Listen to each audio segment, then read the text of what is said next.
Do people with bipolar disorder show some social deficits when they're at their baseline, meaning when they're not in an episode? There was a study done on this, and keep in mind the sample size was quite small, so take this with a grain of salt. The study showed that people with the disorder showed more hostility, more critical attitudes, and reduced expressions of warmth and affiliative behaviors.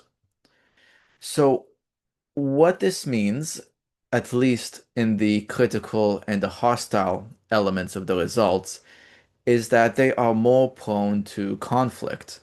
And there's this idea that bipolar disorder works on multiple feedback loops, and this is one of them on the social front.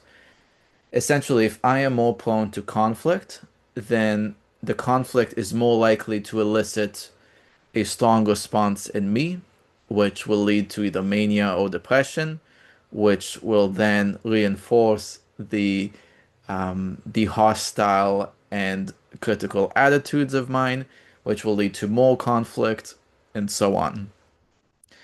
In terms of reduced expressions of warmth and affiliative behavior, this is something that is shared with studies looking at schizophrenic social deficits as well as people in depression.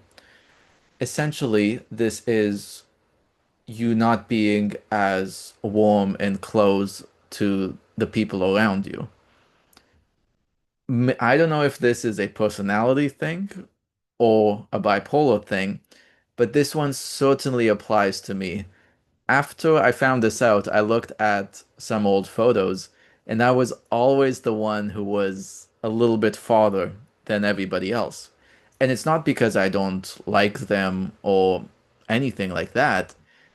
It's just that's kind of my go-to. I noticed that when I'm talking to strangers, they're usually standing closer to me than I would be to them. So it's certainly something that made me think, and I definitely want to do more research on this.